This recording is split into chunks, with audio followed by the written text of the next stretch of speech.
Damit komme ich zu einem Panel, auf das wir uns bei Circular Valley ganz besonders gefreut haben, nämlich einmal in der Tiefe hineinzugucken in eine spezielle Wertschöpfungskette, die Metallwertschöpfungskette. Weit gereist, ein Panelist, Bruno Pelli von Vale in Brasilien. Wir werden die ganze Wertschöpfungskette abdecken, vom Eisenerz bis zum Auto oder bis zur Zange, und das Ganze wird moderiert. Ich freue mich sehr, dass Sie es einrichten können vom Nachrichtenchef des Handelsblatts, Kevin Knitterscheid. Bitte Sie auf die Bühne, ich freue mich sehr, dass Sie da sind.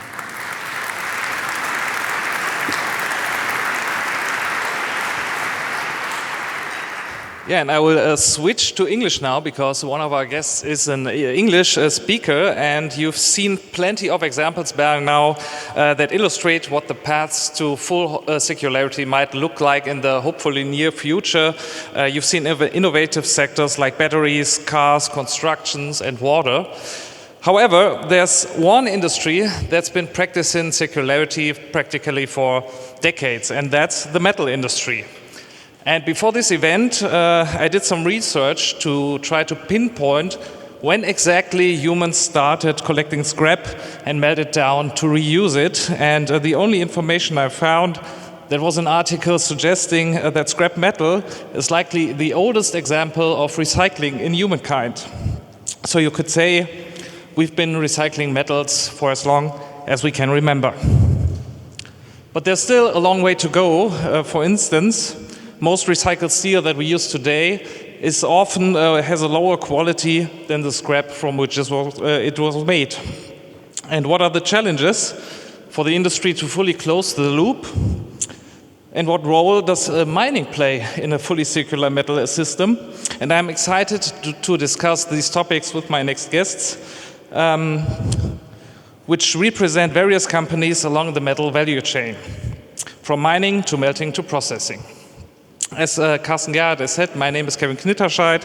I'm a news chief at Handelsblatt, Germany's leading business daily, and I'm pleased to welcome to the stage Inge Hofkens, Chief Operating Officer at Arubis, one of the largest copper recyclers, Bruno Pelli, Technical Services Director for Geology, Mining, Processing at the Brazilian mining company Vale, Ralf Putsch, Chief Executing Officer at Knipex, a renowned tool manufacturer located not very far from here, and Dirk Förster, Chief Sustainability Officer at Volkswagen, one of the world's largest car makers. Welcome to the stage.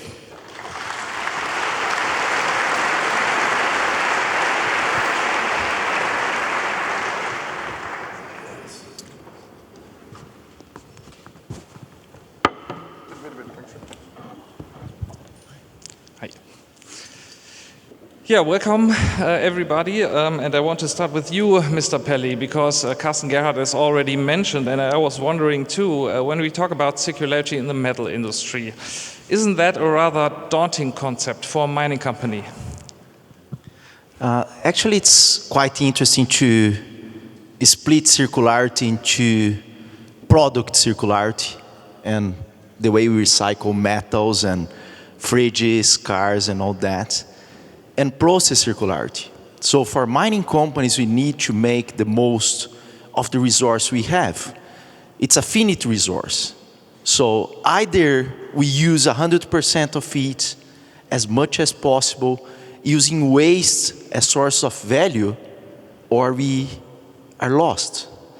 And that's the benefit that we can bring to the world, because for Vale, we started in circularity a couple of years ago, and now we are delivering 4% of our production via circular means, and we have the ambition to achieve 10% 2030 and 20% 2035.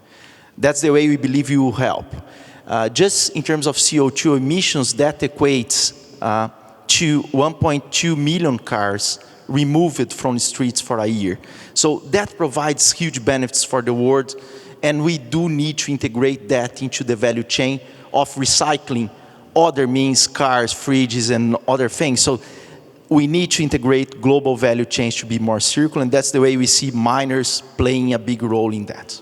Isn't that a huge shift in your business model, in your traditional business model? Yeah, it's a huge shift, and all of us know, we as leaders, we got used to think in a linear fashion. We, as miners, we produce ore, we transport across the world and deliver to a client, and we just restart the cycle again and again and again. And that's not the way we should do business forever. We need to change, and you are quite right, and we face huge challenge to change leaders' minds from a linear mindset to a circular one. But we do need to do that. And something that we realize is that the cost of a circular ton could be lower than a linear ton. And that changed the whole paradigm. It's a paradigm shift because people just think you are going circular, you cost more, investors will be not happy with you and all that. And when we started delivering at 10% lower cost a circular ton, then people started thinking, yeah, that's a business. This year we expect to make $200-something million from circularity, and we expect to achieve almost $1 billion in terms of EBITDA for this business. So it's huge business. It's just changing minds and souls and delivering.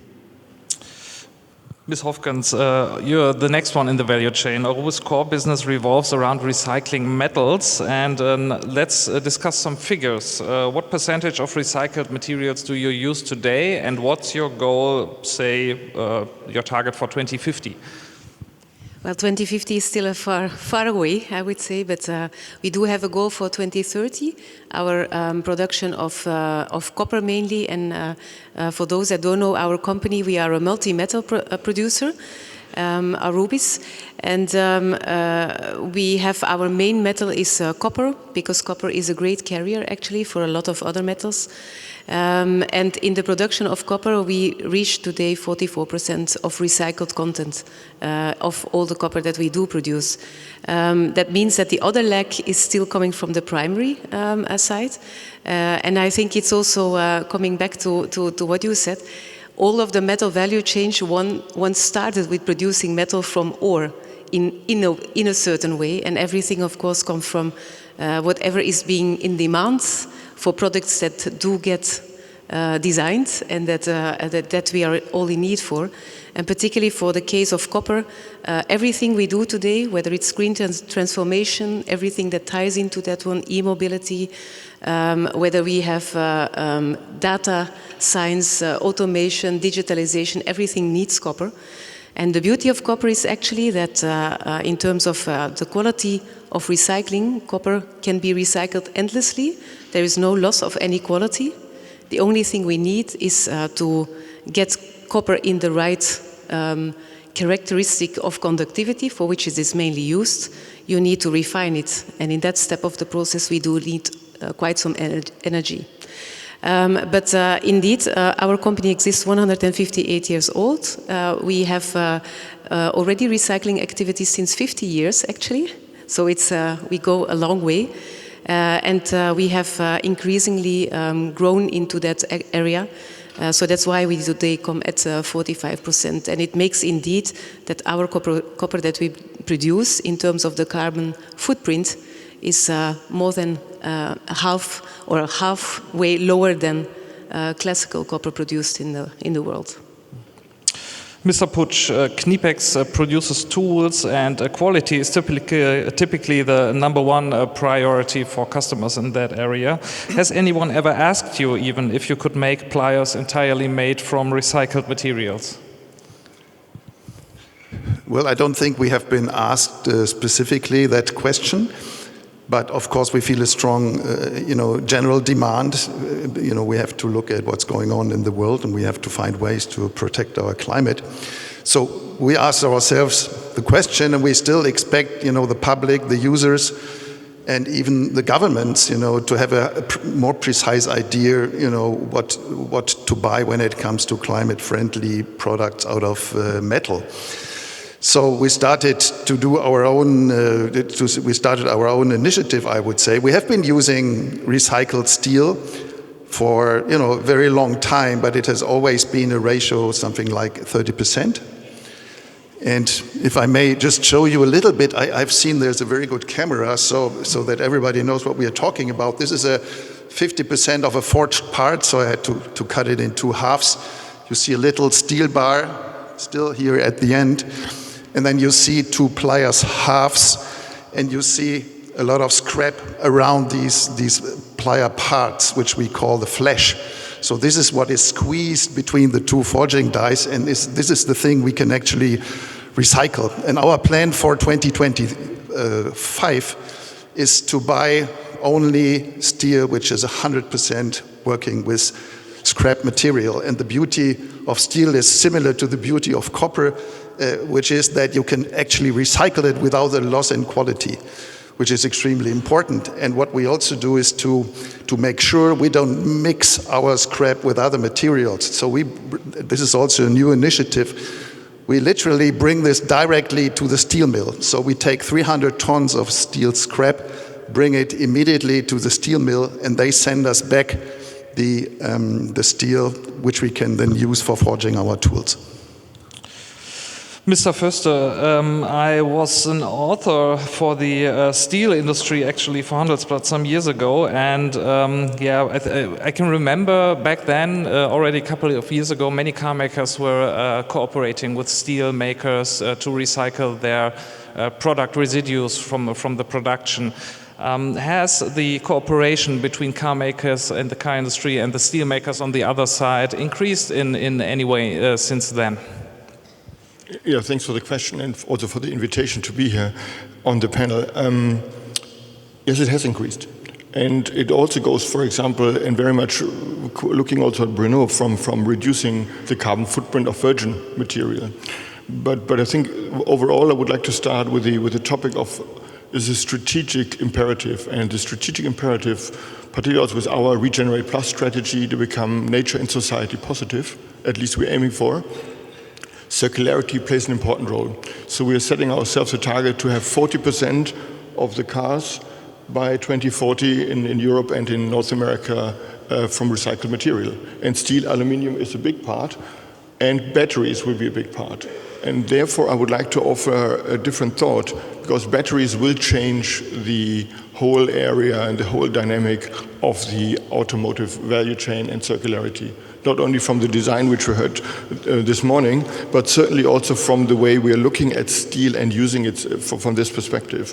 So it will be virgin material, always be part of it, because we need certain qualities, and most likely they won't come from the minerals and the smelters. But I'm hearing with a lot of, let's say, enjoyment that you reduce the carbon footprint, because this is something which we're all aiming for. So circularity has various aspects. Reduce the carbon footprint, don't use primary resources or reduce it to a certain degree, but then on the other hand also keep the material in the loop, and we heard this morning, fostering our own industry and resilience from value chains, which is another topic. And if you just calculate the amount of steel we need, we are building roughly 9 million cars. A car is about 2 tons, 50% is steel, then you roughly know the material we're using. And we are currently pushing into recyclability, strong recyclability, but also new material coming from hydrogen sources with reduced carbon.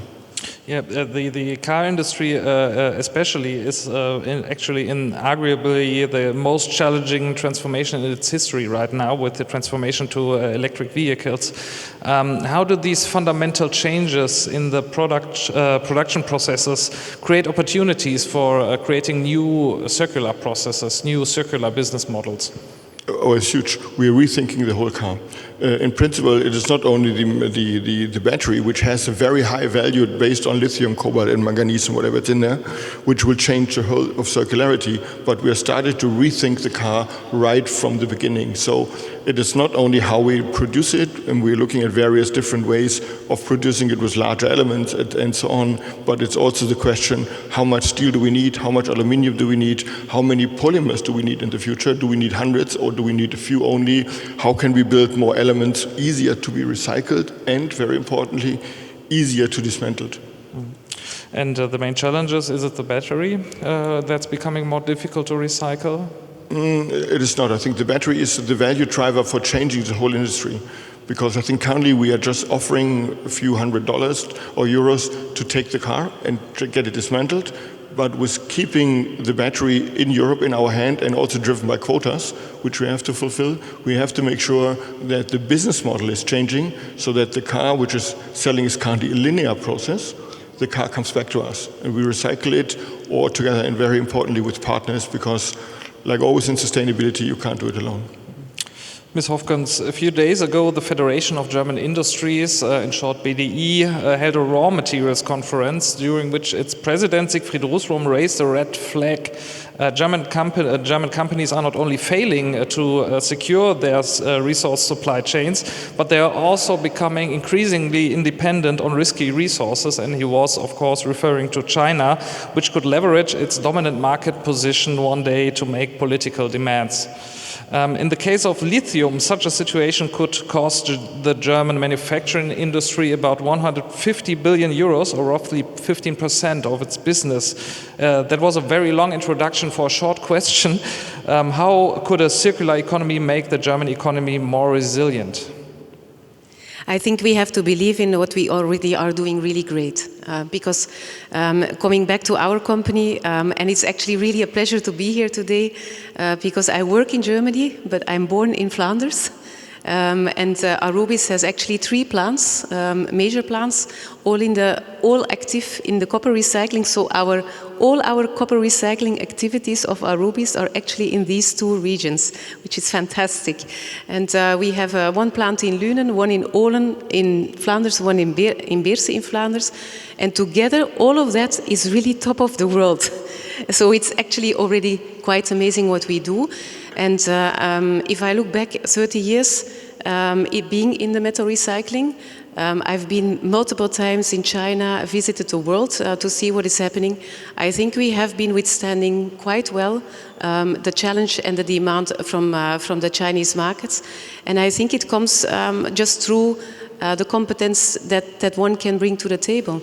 And we see here that we truly have a competence that is different than what others can do still yet outside. That means technology, that means know-how, that means bringing people together. And I think we have been doing a fantastic job there to be actually in this position and to continuously also strive for that position. And maybe before I come back to your question on the lithium, I think what is also super important is that our learnings over all these years is also that, and circular economy is also in our DNA, because we do produce metal on one side, but we do also produce iron silicates. We do fantastic development in the area of iron silicates today when it comes to construction materials. So there is a whole new world that opened up, I think, in the last decade. But when it comes down to the flows that we do get, whatever we get, everything that goes in there will be separated out of it. And I think that's really where the whole of our network comes really brilliantly together. That is bringing know-how and introducing always new technologies. We recently have opened up a new plant or a new technology in our Belgian site in Beerse, called ASPA, for the recovery of extra tin and precious metals. We will do the same in the next month in our Olen plant. We have had a fantastic modernization of our tank house in Lunen, all just to make sure that all the units that are there are coming out and are being brought back into the chain. Now, when it comes to lithium, I would say the same is there to go. That means that whatever we have on lithium, and someone said it before, we have to make sure that whatever we have on ground here, we can really recover here with the technologies that we have. And I think there is still a massive amount of things and steps to do. We are ourselves also active in battery recycling, specifically for black mass recovery, because we are metallurgists. That's our niche where we want to play. But it's also looking to what does it mean in order to get those elements back cost-effective, energy effective, and making sure that we have the clear business model. And I'm convinced that we have in Europe fantastic minds together. I think many of them are here also gathered today, that we can be in that position, that we can have our value, also for lithium. Mr. Puch, when we are talking about recycling metals and circularity in general, these processes always come with a great energy intensity. Is Germany really the best place right now when we look into the energy prices, when we look into the economic lag that we've came in? Is Germany really the best place to do this kind of recycling, circularity? Well, it's sure that it's a difficult place because we all know that energy is quite expensive or extremely expensive in Germany compared to our competitive nations, for example. So it's a very big challenge, and probably the idea was, initially, well, there's a cost of production, but there's also a cost of, taxes and additional surcharges and so on. And the previous idea was to make energy expensive so that everybody would be motivated to save energy and whatever, to come to also a better climate result. But now we see we have a big transformation ahead of us, and this transformation is not working without affordable energy. That's very clear. So, I have no immediate solution, but I think it's a big challenge, and we have to face that challenge. When you look at steel, the perspective for steel, apart from using, as much scrap as possible, is hydrogen. So hydrogen is the solution. That's what I understand for the future. And, hydrogen needs a lot of electrical energy.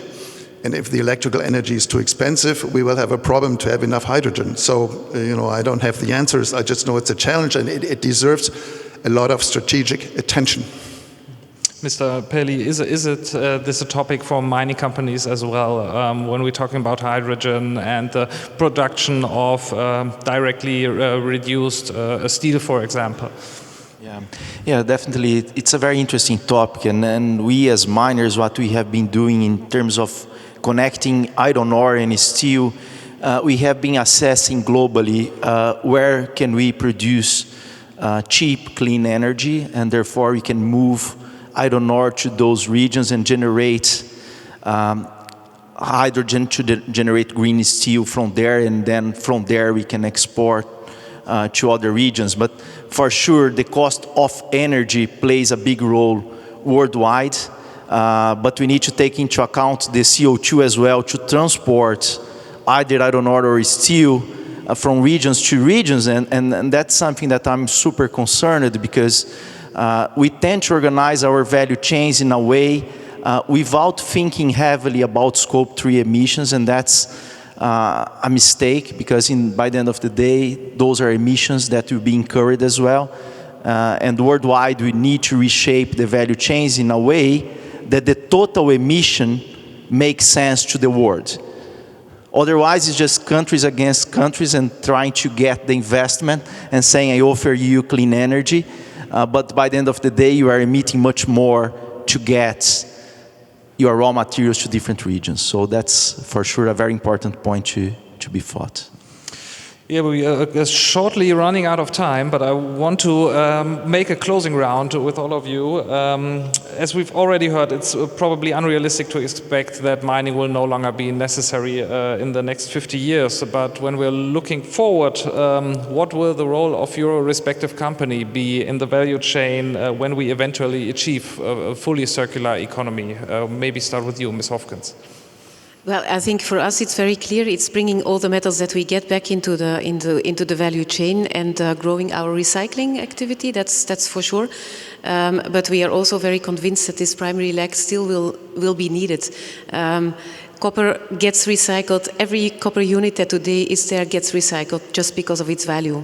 And I think the thing that we definitely need is that the politics and everybody around supports the cases of recycling going forward. Mr. Pelli. As a final message, I just want to leave that our strategy is based on a concept that waste is a failure of imagination. Waste is a failure of imagination. So if you can imagine different uses for waste, basically we can get a benefit for the world, and by thinking this way, we created the largest sand business in Brazil. We created a new unicorn to produce green cement. We are entering fertilizers all from iron ore waste. And that's something that we need to connect strategies and deliver that. All of us, we have waste in our industry, and if we can eliminate waste, then the CO2 footprint just goes down dramatically, and we can offer much greener solutions to the clients and to the world. Mr. Putsch, in a world where we need copper wires, we will also need pliers. That's true. We love wire. No, let's say as far as steel is concerned, the case is pretty clear for us. So we can use 100% recycled steel from made with green energy, and the future with steel depends largely on the way of production. But we have a lot of other materials, of course, and our approach is that we look at all the different categories of materials and start with valuing these materials, look at the whole chain, the value chain, even after we have used those materials, talk to everyone in the value chain and try to find new solutions. I think it deserves a lot of attention, but it needs organization, it needs people who put some energy into that subject. And there are so many unknown factors, things we don't know. So let's explore what's happening with all the material we use in the next step, and let's talk about it and find new ways. Mr. Förster, I guess people will drive cars in 50 years from now, but will they do it the same way they do today? Most likely very much different, but I think I would like to pick up the point is what will be our role? And I think from circularity we have been rather passive, riding the bus in a way, and we would really like to come and will come in the driving seat. So bringing together really partnerships to drive circularity, it will change our business model for sure, not only the way we drive cars on more electromobility, but also the way we drive cars, automotive and others, but circularity will be a big part of how we do it, and we will play an active role in it. I'm excited to look into it. Thank you all very much for the inspiring discussion.